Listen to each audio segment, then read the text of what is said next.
tawaran untuk memperbaiki bangsa ini sangat-sangat baik. Tapi kita mesti jujur, Pak. Ya, di lingkungan Pak Prabowo ini ada beberapa faksi juga yang saling berebut kue dan saling membunuh. Satu antara lain dengan lain. Iya. Ya, lingkungan di dalam ranking ring satunya Pak Prabowo sendiri kita sangat terlihat itu, Pak. Jadi jalur A, jalur B, jalur C sudah saling membunuh di dalam. Korbannya pasti masyarakat, negara. Yang terjadi adalah sampai banyak omongan lebih baik mereka pergi ke Singapura main kasino.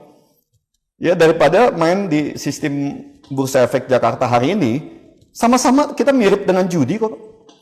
Ya, udah enggak, kita sudah tidak lagi bicara tentang investasi jangka panjang.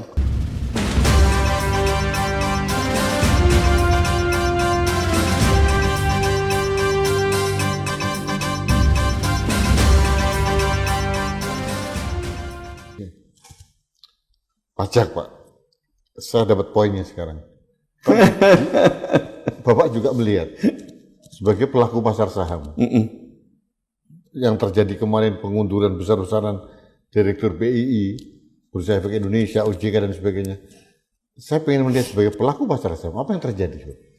Gini Pak ya ini saya jawab lah, karena saya juga salah satu, kita juga main lah ya, walaupun sedikit kecil-kecilan kita main lah di pasar saham ya.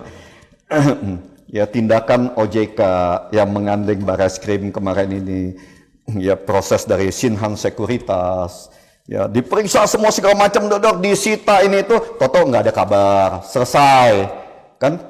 Nah, kita nggak tahu ini bikin ngaco atau bikin kacau atau hanya bikin orang takut atau hanya mau bikin negosiasi di sana. Itu yang pertama. Yang kedua, kemarin pemeriksaan di Mirai Sekuritas. Ya. Gini loh Pak, kita yang tadi saya sampaikan ke Bapak, jadi ada satu keanehan. Sebenarnya kita ini mau memperbaiki masa depan atau mau mengacak-ngacak hari ini dengan kejadian masa lalu. Ya. Kalau mengacak-ngacak kejadian masa lalu, kenapa sih selalu pengusaha rakyat yang dijadikan korban? Pengusaha rakyat bisa berbuat seperti itu, pasti dapat dipastikan ada keterlibatan atau ada ikut sertanya penguasa pada hari itu. Birokrat pasti terlibat, dapat dipastikan dia terlibat. Karena ngapain aja dia waktu itu, Pak? Kenapa hari ini bisa ketemu, waktu itu dia nggak ketemu? Kan kita bisa langsung berpikiran, Pak. Ya. Dampak langsungnya ya tadi, kekhawatiran. Ini satu, sekuritas. Ini sekuritas kedua. Besok sekuritas mana lagi? Dengan pikiran kita, pemain saham yang lokal aja lah Pak ya. Asing dengan disklosur kemarin yang 1% itu, kita sudah melihat sangat jelas. Asing sudah sangat sedikit sebagai investment di pasar modal kita. Masih ada pun itu kita benar-benar kita mengerti, itu mayoritas adalah nomini.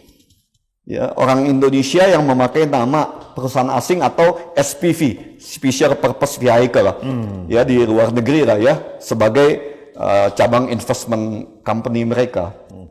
Pak, dengan Bapak lihat tadi ya perkembangan itu, dampaknya terhadap investor lokal dan apalagi asing, apa yang terjadi, Pak?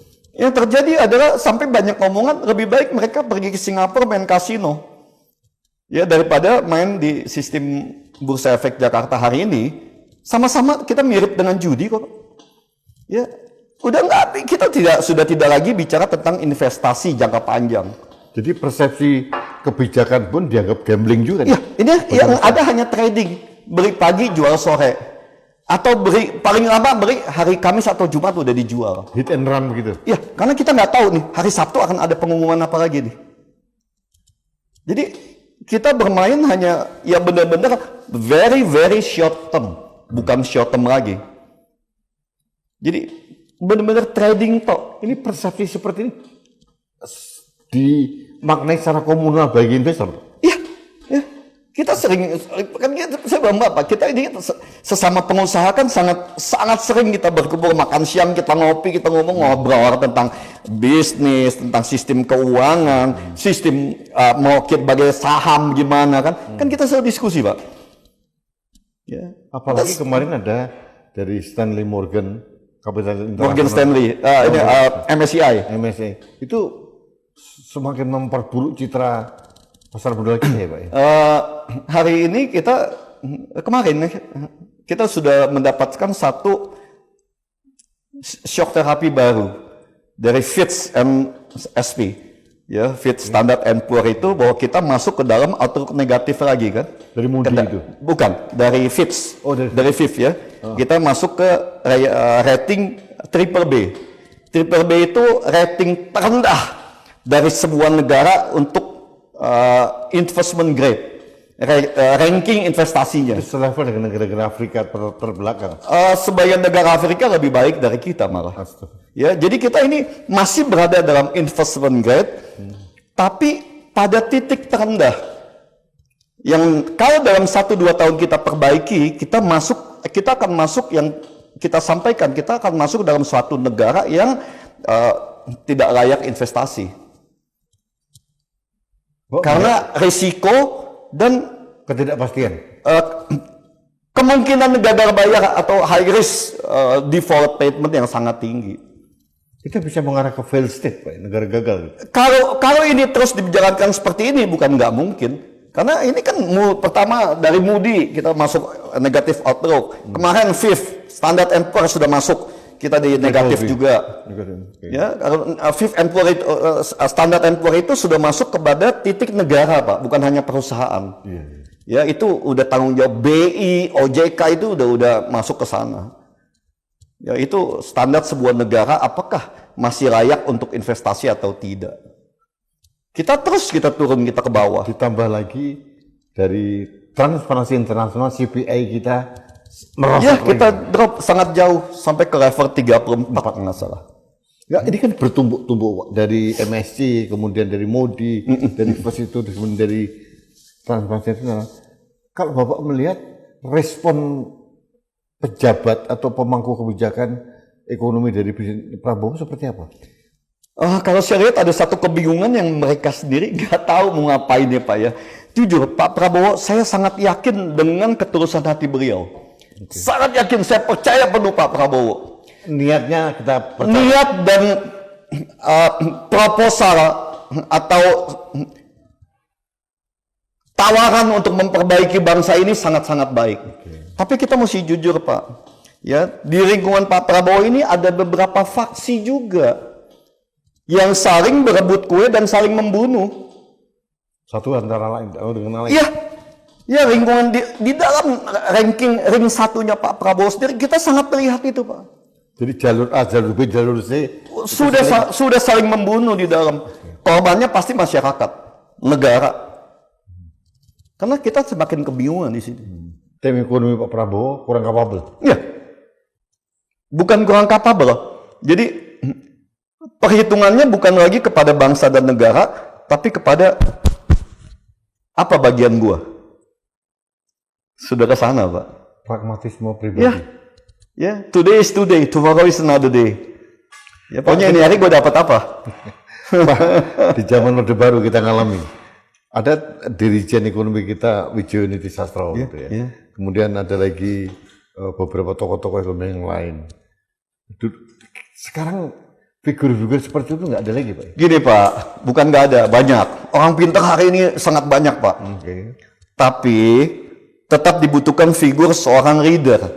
Yang selalu kita sampaikan, figur seorang leader yang tidak boleh digoyahkan oleh kemauan-kemauan individu. Ya, bagaimana seorang leader itu dapat menjalankan sebuah keputusannya, sebuah perencanaannya dengan tepat, benar, dan baik. Baik aja belum tentu benar, Pak.